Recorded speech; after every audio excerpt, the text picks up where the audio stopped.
I'm about to enter a world where the traumas of the past are still present on the streets today. All these people standing outside, are they drinking? Yes, they are.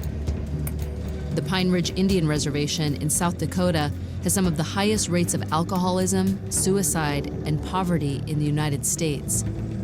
Living conditions here have been compared to the third world. Life expectancy is 40. Which is incredibly low. But today, there's a battle going on. Right there. Shoot. Young people are arming themselves with hope and tradition to save Native Americans from continuing down a fatal path. Take a drink of life. You know you gotta taste it, 'cause it's so precious. Try not to waste it. 25-year-old Kyle, known as K-Dog, is a Lakota Indian rapper.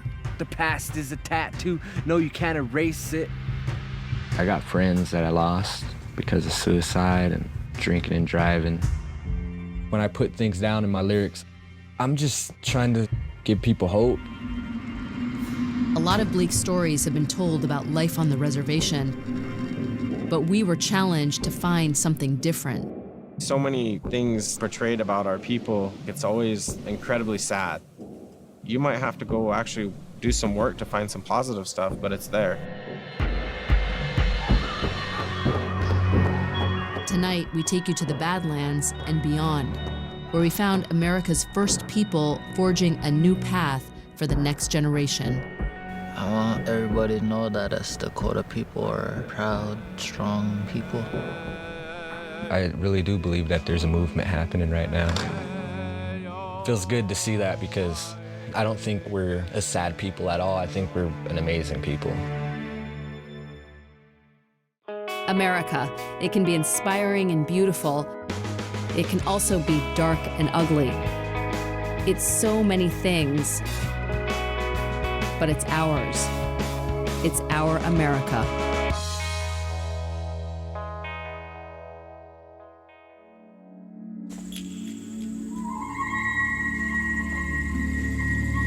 This is my first trip to Pine Ridge, home to some 40,000 Lakota Indians.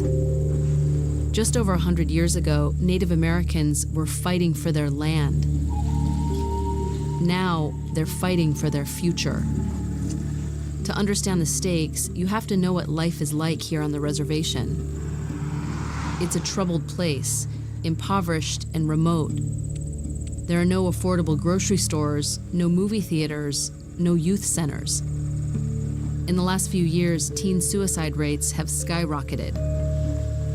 I've come here to find out why and meet people who are fighting to turn things around. Hello, how you been doing? Have you been walking like I told you? With no office and just a handful of volunteers, Eileen Janis runs the only suicide prevention program on the reservation. What do you want to do? Are you still sad? For the last 3 years, she's been on the front lines trying to save their children. And she wants America to know what's happening here. How young are they?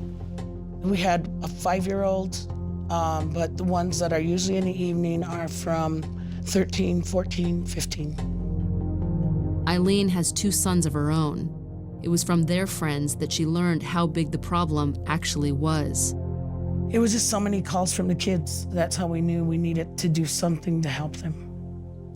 Why should people on the outside care about what's going on the reservations? That's a tough one. Why should they care? It's so hard to explain it because they don't understand what really happened to our people as a whole. What happened is one of the darkest chapters in our country's history. The colonization of Native America by white settlers, who seized their territory and corralled survivors into permanent settlements on marginal land. When they put us on the reservation, they said, you sit there, here's a house, we'll bring you your food, but you can't go hunt anymore. They set us up to fail. People always say historical trauma doesn't affect you. Why don't you let it go, let the past go? But it really does. For non-natives, this all seems like ancient history. But as I look around, it's clear that losing their way of life has had lasting effects, passed down from one generation to the next. There's many families in these trailers. You got maybe 3-4 generations living in one house. Do you think most of the people in these communities here have jobs? No, because there is no jobs. Eileen tells me there's no industry on the reservation and no big casinos to bring in revenue. The average income is less than $4,000 a year. The only government assistance comes in the form of food stamps for those who qualify and a once-a-year fuel subsidy of $300. You can feel the sadness and the despair. It's really bleak. Yes, it is. But that's all they got.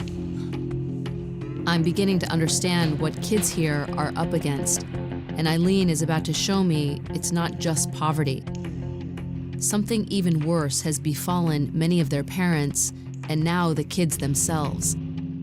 A crippling dependency on alcohol. Though the reservation is dry, it's just a quick trip across the state line to the town of White Clay, Nebraska, and 4 liquor stores. They make $4 million a year here. Just off Indians? Yes. It used to only be Vietnam veterans up here, but now it's younger people. So Eileen just went in to buy a can of what she says all the kids are drinking these days, and apparently it's something that has a very high alcoholic content.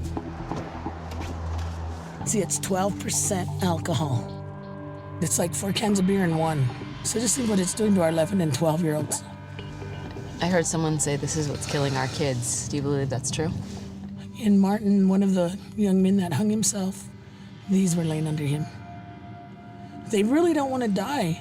They don't want to die, but this pushes them over. While alcohol has claimed the lives and motivations of thousands here, Eileen tells me that some people are starting to say enough is enough. I'm about to meet a family that has fought the demon of drink and won the battle.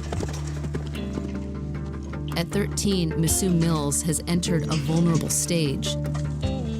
Most of the suicide attempts here are made by kids around his age. But suicide is the farthest thing from Misu's mind. His father, Roger, is determined to keep it that way. I used to drink, I used to party, but it took me nothing but downhill. I quit drinking, quit drugging, quit doing all that stuff. Now I'm trying to work on my health and for my kids. I want them to live a good life. Roger works hard at one of the few jobs available on the reservation. He's a trash collector. It's not glamorous, but it's better than the alternative. 80% of the people who live here are unemployed. Roger's job ensures his family has some financial security. They live on the outskirts of town in a well-kept trailer home surrounded by rolling hills and big sky.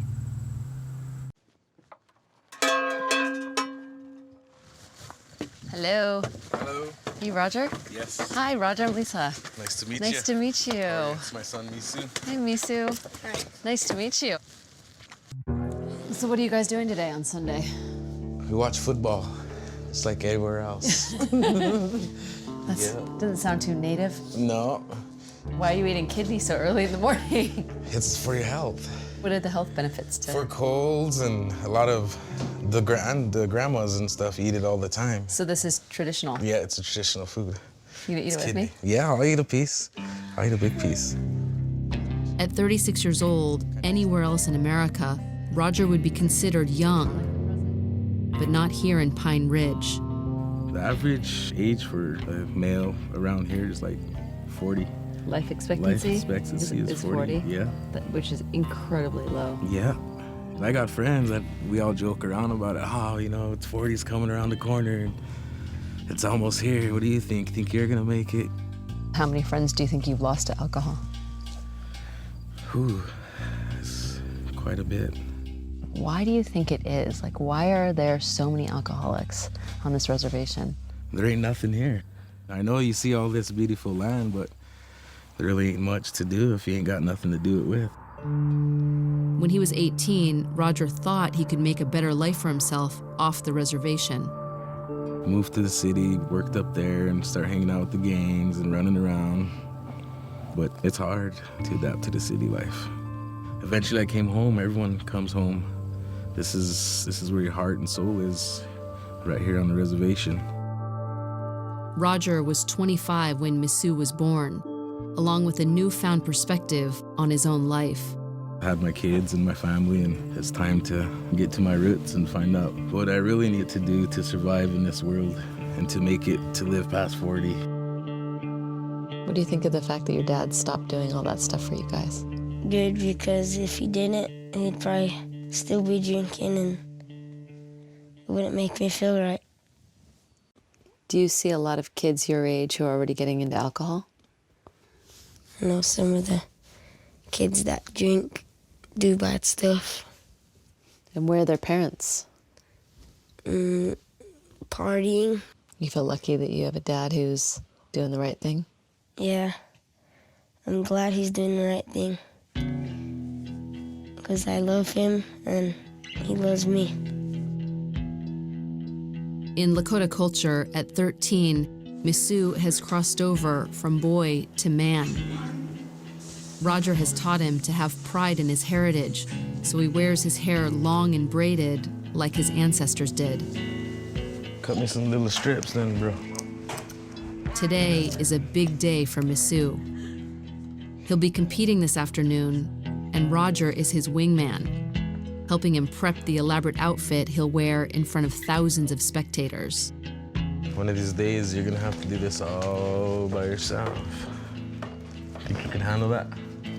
Or you hope you could? Can. You got the magic. Yep. The Mills are on their way to the Civic Center in Rapid City. Every year, thousands of Native Americans gather here to celebrate their past and keep it alive through dance and music. They call it a powwow. It's a combination of ritual, ceremony, and competition. 10 years ago, when Roger first quit drinking, he committed himself and his family to the Powwow Trail, a place to socialize and find the strength that comes from tradition. It's just a part of our culture. We just dance and showcase it. And it's a big family, you know.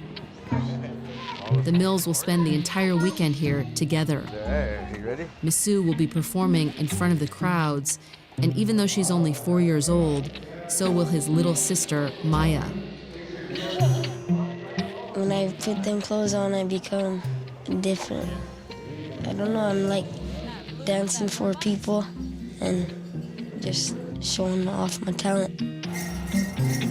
This afternoon, Misu will take center stage, where he'll perform moves perfected by his ancestors hundreds of years ago.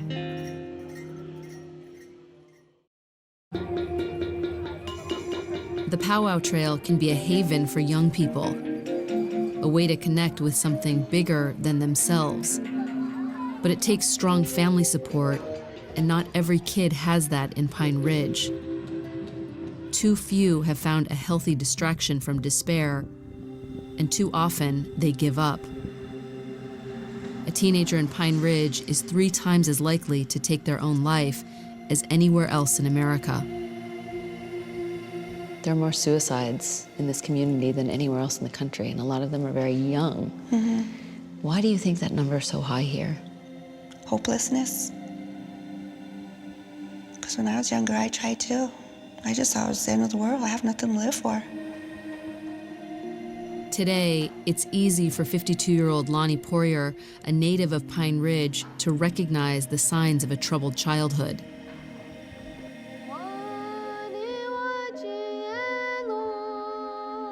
She started a support group for girls of all ages to let them know they're not alone. These girls are going through all the same things I went through when I was younger. Like what kinds of things? I was molested 3 times, and it was because of drinking in the house, or just drinking. And you just learn not to talk about it. So I just hid it. I didn't tell nobody, because I felt ashamed, I felt dirty and ugly. I just wanted to get that pain out of me, and that's the only way I knew how. The abuse caused Lonnie to attempt suicide when she was not much older than some of the girls here today. Abuse that continues to plague the reservation. Every time I see a student, I ask them if they've ever had sex against their will. More often than not, the answer to that is yes. And we need to stop this from happening. These are things that cause girls to get depressed and maybe even think about suicide, and we all know that that's common here. Lonnie knows that the key to saving these girls is reaching them before it's too late. Just 1 year ago, her granddaughter Taya took her own life for reasons Lonnie still doesn't understand. How old was she? 14. And it just came out of nowhere? Yeah, and it just blew everybody away. How did you find out about it? We were all at home and somebody called us and everybody just started screaming. We couldn't believe it. She was the center of everybody. And the day she died, a lot of people died inside too. One day you'll be fine, then the next day you'll be all sad, and then you'll miss her. So lonesome. You miss her a lot, huh? Yeah. I don't think none of us are ever gonna get over that loss. But the focus of this gathering today is to celebrate life, to celebrate Taya's life, and the life ahead for these girls. Our balloons are going to Taya. We still want to reach out to her. It hurts, it still hurts. And I seen a lot of tears in her eyes. And a lot of them on their balloons had, I miss you, Taya. Let's go! Hang on tight! But Taya's watching up on us now too, and she's keeping them strong. Okay. She's with them.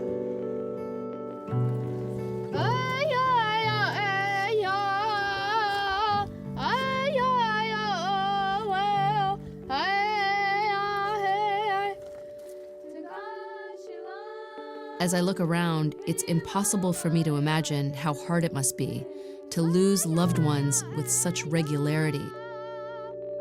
But by openly addressing the causes, perhaps Lonnie can help reduce the number of calls coming in to the suicide hotline.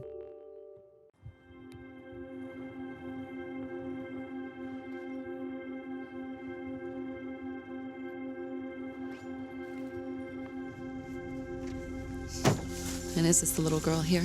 Yes, it is. It's Mariah's grave. She was a freshman in high school. So 14 years old? Yes. Do you know the circumstances of her suicide? Her mother doesn't drink or do drugs, but the other family members did, and she was tired of it. She was tired of it. That's what the grandmother told me. How did she kill herself? She hung herself in a closet and a trailer. What is it like for you when you come and you stand here in front of this grave? I just remember her happy face and wonder why, you know? Why didn't she come to us? Why didn't we do more? Why didn't, you know, what was it?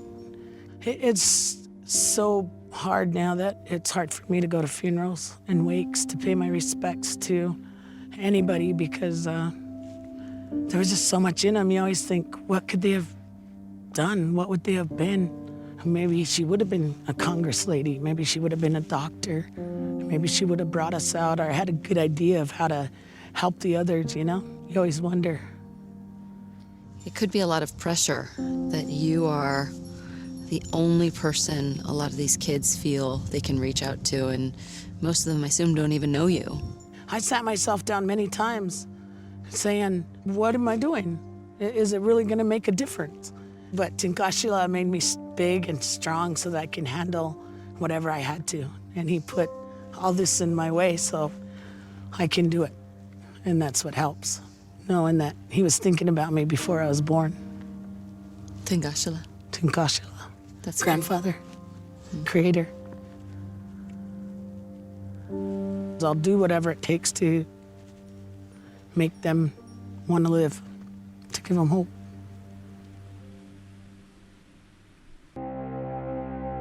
It's nighttime when bad things tend to happen on the reservation. when darkness and despair can become overwhelming.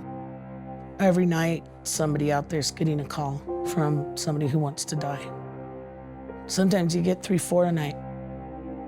This is when Eileen starts working the phones, taking calls and reaching out to young people she knows are feeling depressed, alone, and possibly suicidal. How you doing? You been staying sober done? Do you want to go to treatment? No? Are you still sad? We got sweat going if you want to go. It might help you to organize your thoughts and your feelings. Eileen has invited the young woman on the phone to take part in what was once one of the most important rituals in Lakota tradition, the Sweat Lodge, a sacred place for every member of the tribe to gather, pray, and put down their burdens. Eileen has started using the healing powers of the sweat in her suicide prevention work. So tell us about the girl who's joining us. Hey, this is the first time she ever sweated. I just thought that it may help her because she's having a tough time with life right now. She's at a place where she don't know what to do with her life. Her boyfriend's gone to jail for 5 years. She don't see a future, and she's just on the edge. 22-year-old Kelsey, a single mom with no job, has been struggling with depression and alcohol dependency. She's now at a crossroads: become another statistic or turn her life around. Makes me wonder if I didn't stop going out and drinking with friends and not caring about nothing. If something happened, then I wouldn't be able to forgive myself, you know. Like Misu's father, Roger, Kelsey wants to break her own negative cycle and take responsibility for her child. I look at it now that I'm older and I have a kid. I want to make life better for the both of us. Along with Kelsey, a handful of other girls are joining us tonight. Girls who found a release in the revival of one of the most sacred Lakota traditions. In the sweat, the rocks are spirits, and they take those bad feelings from you. When you're sweating out everything, it takes all the bad out, and you leave it there. After you cry, you know, you feel refreshed, you feel reborn. That's what comes out in those tears. This is the first medicine. It could heal anything if you pray with it. In our way of life, anything's possible. You just gotta have belief. To be invited inside the Sweat Lodge, it's an honor not offered to every outsider. We're asked to remove our cameras. Eileen's son Robert pours water on the heated stones, and the steam builds as we sit in darkness and breathe. We go around the circle and one by one share a hope, give thanks, offer a prayer. Even to me, the outsider, the sweat feels like a safe and healing place. To be in the sweat, nobody could see me cry. That felt good. I prayed for me to find my spirit and for guidance to bring us a better life on this reservation. For me and my son. 'Cause I love him so much. We need to put hope inside their heart. We need to teach them our own spirituality of what keeps them going, no matter how hard it is. While many in Pine Ridge are turning back to traditions of the past to help their young, others are looking for a different, more modern solution. A lot of these kids have some good futures if they just see it. There ain't really gangs here. It's just getting drunk and being dumb. That's all they need. Someone to tell them that you got a future. And don't let no one tell you otherwise.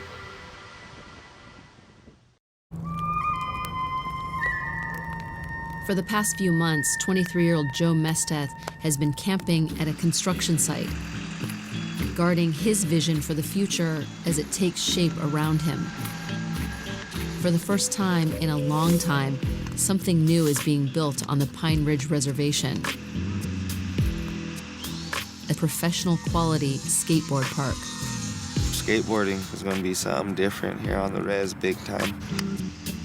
The funding for this park came together as a joint effort between locals and pro skaters from around the country who saw the same potential Joe did for Pine Ridge. I talked about a skate park for the longest time, but it's here. My dream's in stone. Joe first discovered the joy of skateboarding as a kid, growing up on the reservation. His own life started, like many others here, as the product of a teen pregnancy. High school is, being young and stupid, and I kind of happened in the mix. Joe's childhood was spent in an overcrowded housing unit packed with aunts, uncles, and cousins, many of whom drank. At 14, he started taking painkillers to cope with life in an alcoholic house. His addiction lasted 4 years, until at 18, Joe finally got clean. He credits skateboarding for turning his life around. There's no limit to anything that any kid can do with a skateboard. Skate across the country if you really want to. Joe believes skating can save other kids who are, like he once was, on a dangerous path. Now, after months of construction, the Pine Ridge Skate Park is about to open. I've been waiting for this day since I grabbed a shovel and started digging the hole behind me. Joe marks the occasion with his own ritual. That's like my true face to me, is that war paint. I want the world to know that even though we lost a lot of our culture, we're still kind of in touch with our roots. And that's what makes us good people, is that we never forget where we came from.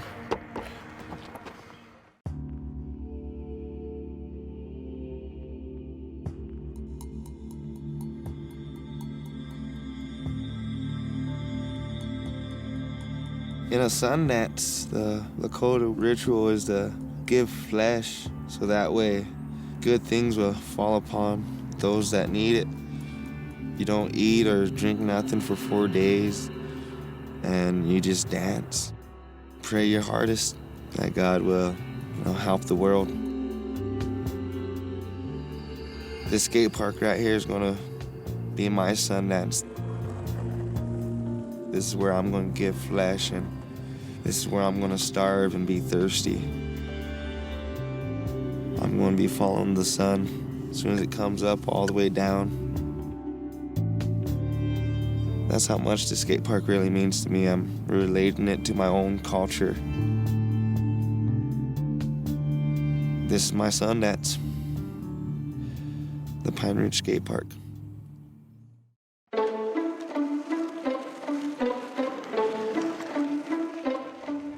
The pain that's too unbearable will make your whole day terrible. Never be scared of foes, keep it on the spirit flows. Lyrics out the larynx, I'm tearing it, you scared of this. The crowd that gathers here today is hungry for change. There's an energy in the air, a feeling of possibility for kids who've been starved for something new. Rapper K-Dog has brought his words and his own hopes for how something as simple as a skate park can help his community. I believe this place can be something great if we just take time to make it something great. I mean, look at the skate park. That's a beautiful thing right there. Maybe it's gonna save some lives. Instead of going out and drinking and driving, they might be down at the skate park skating. You almost got it. This time. That board's a part of you. Keep it there. While Joe is still a young man, his early struggles have left traces. He's an old soul now with wisdom to pass on and a mission. Try to push it up there so it slides. I need to do a lot of good things here. 3 big pushes. That's why I'm put here on this earth. Ooh, keep your feet on. To teach these kids to be good people. Oh, Jake. Good job, man. That's awesome. They gotta look up to somebody. Shove it. Nice. He's gonna be a good skater one day. He is. The children are our future. They're gonna be the ones running everything when we're all old and frail. They're gonna be taking care of us, so we might as well take care of them. That's what life's about.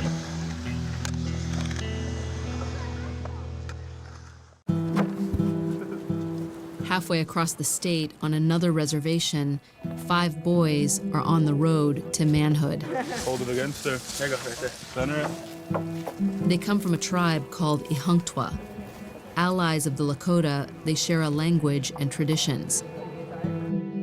They also share the same problems of poverty that can lead to depression and suicide. Growing up out here is kind of easy because you're used to it. Then over time, you start realizing it gets boring. Just staying on a reservation. Kids drinking and trying to get addicted to drugs. So that's just what bothers me, just the alcohol and drugs.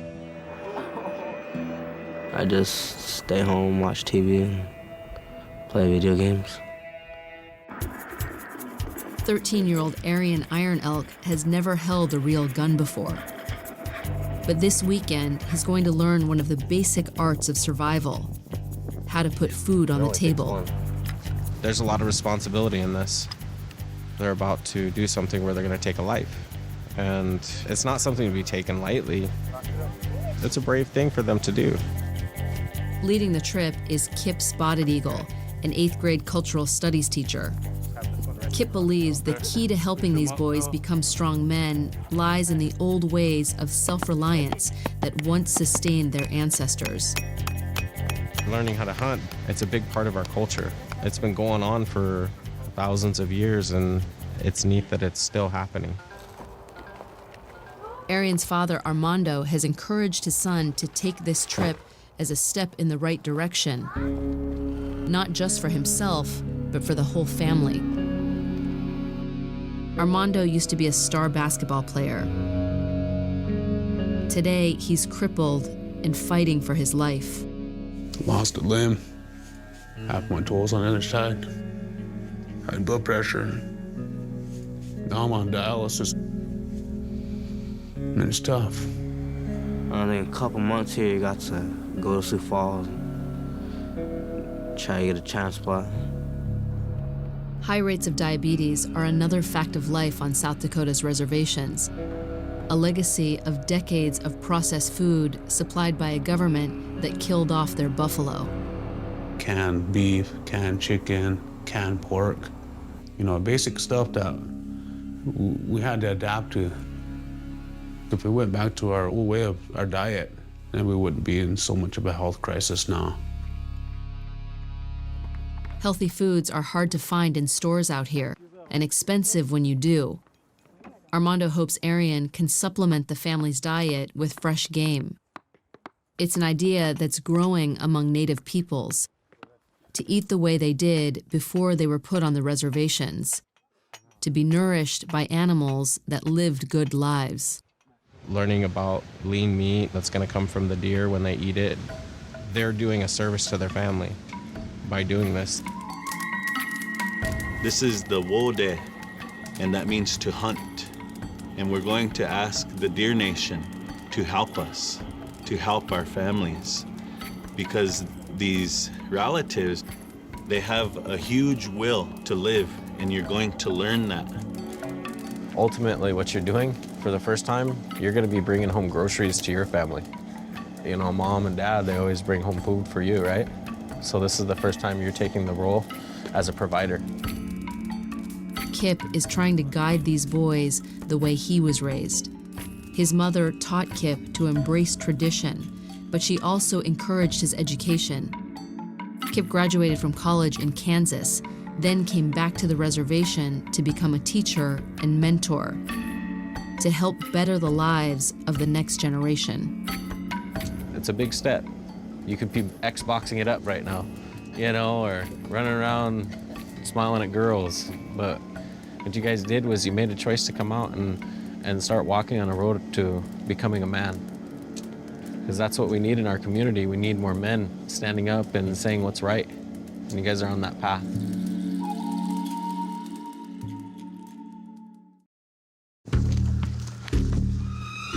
The first day of the hunt starts long before sunrise.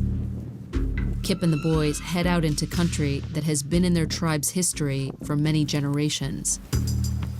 My feet are treated more gently by this land because the blood of my people are here.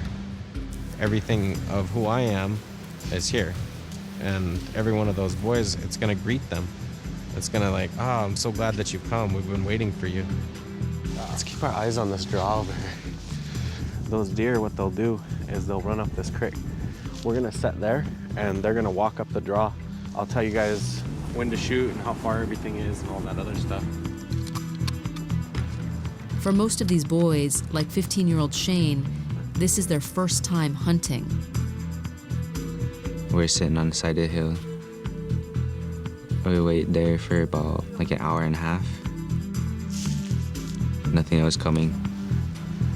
These deer are in here, it's just, they're invisible. They're good at being ninjas. And then Kevin spotted a deer. Right there. Oh, come here, Shane, get up, get up, get up.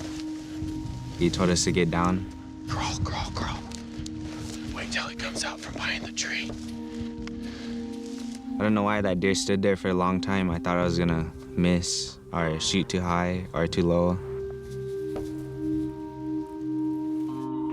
But I got it right in the neck. You got him. That's a nice one. When I first saw the deer, I kind of felt sorry because it wouldn't go down as easy as I thought it would. Hold up. Let him die. It took it a while to pass on to the next world. I sat there praying for it, hoping it would have a safe journey.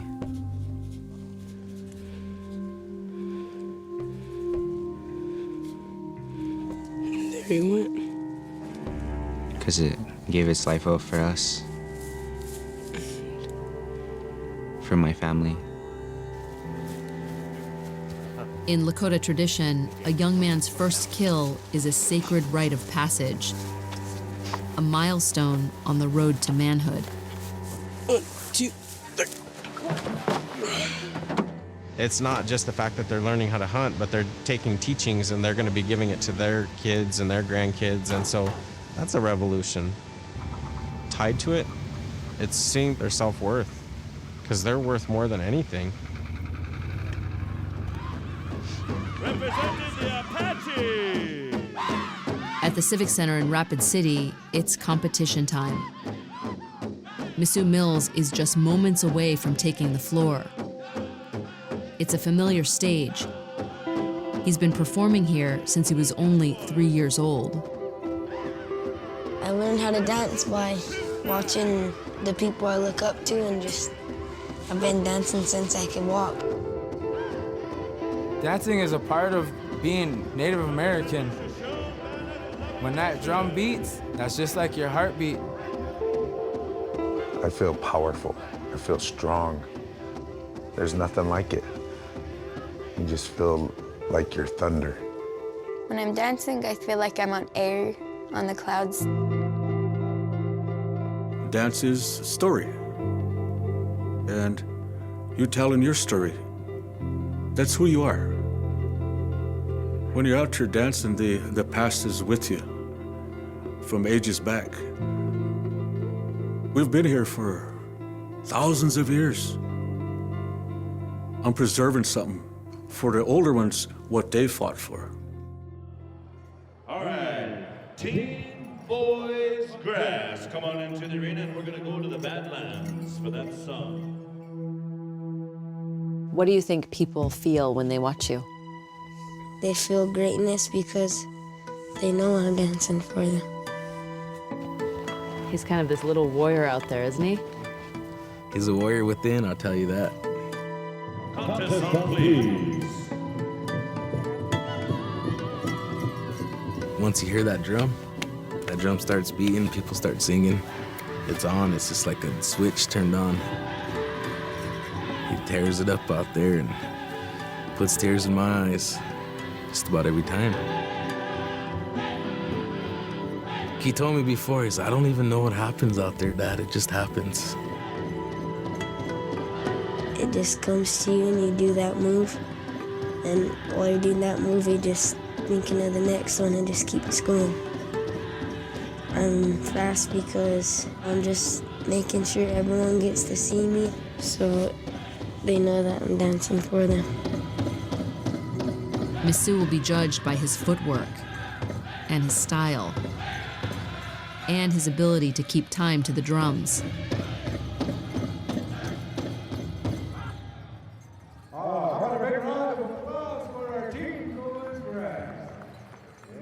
He's the youngest dancer in his category. But when the judges tally their votes, Missu's score puts him amongst the winners. In second place, 591 points, dancer number 4520, Missu Mills. And your champion. He's a high energy kid, so he keeps us busy and honestly out of trouble. How easy would it be for him to go the other direction? Way too easy. He has friends at his age that party and run around at the age of 13 that are 8th graders. And I have to keep a close eye on him and make sure he don't do these things. Good job, son. Proud of you.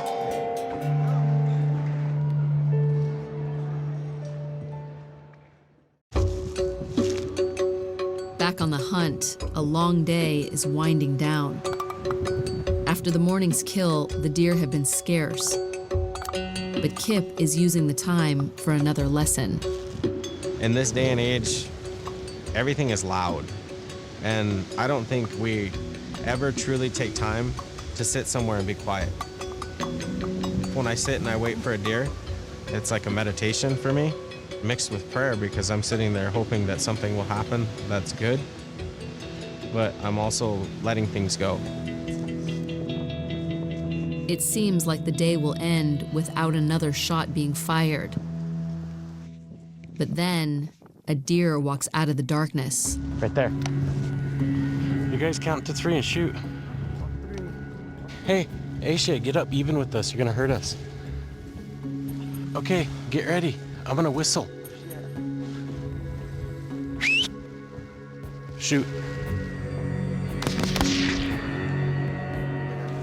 3 boys helped take down this deer and have earned the right to bring the meat home to their families.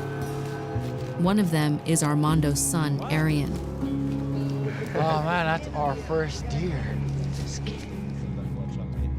The next morning, Kip shows Arian and the other boys how to butcher their first kill. Nothing will go to waste. This is what you get prime rib out of. It's like a really tender piece of meat. Let the knife do the work.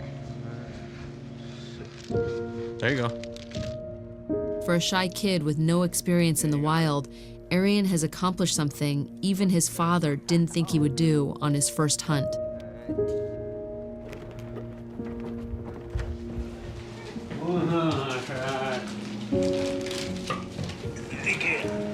Thank you.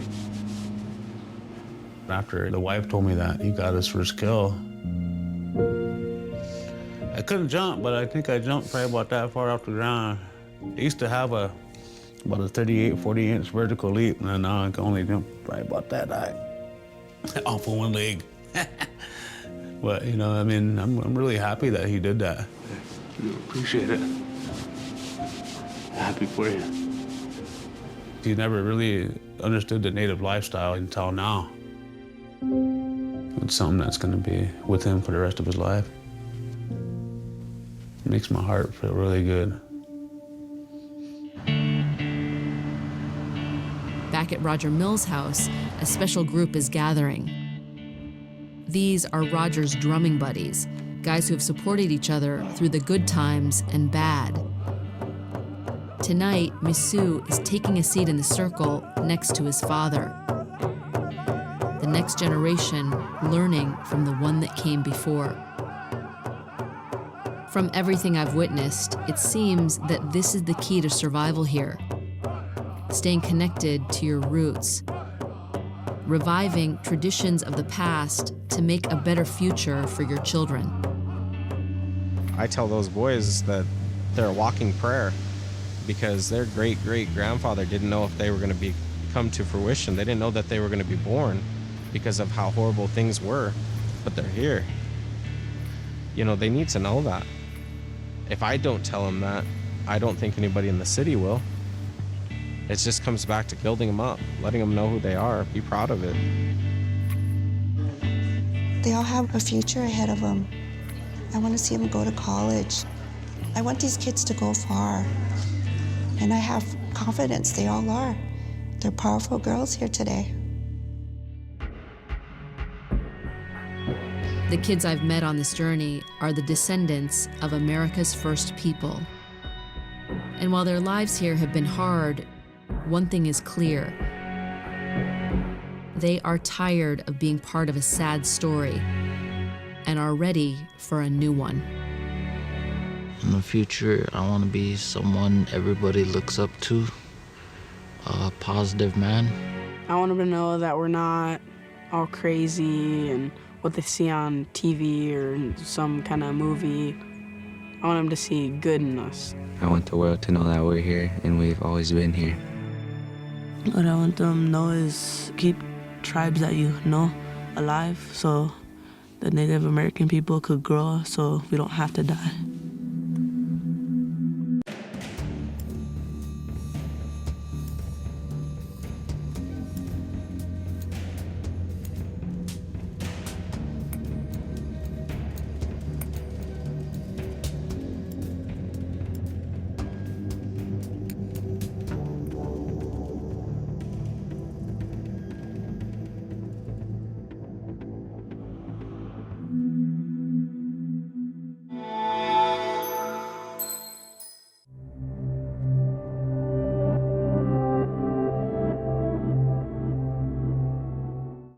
I'm excited to give you an update about our own YouTube channel. Now you can find new videos every day. They're the kind of videos that will make you look at life differently. They may even make you laugh a little bit. Subscribe to the OWN channel today, and we'll see you on YouTube.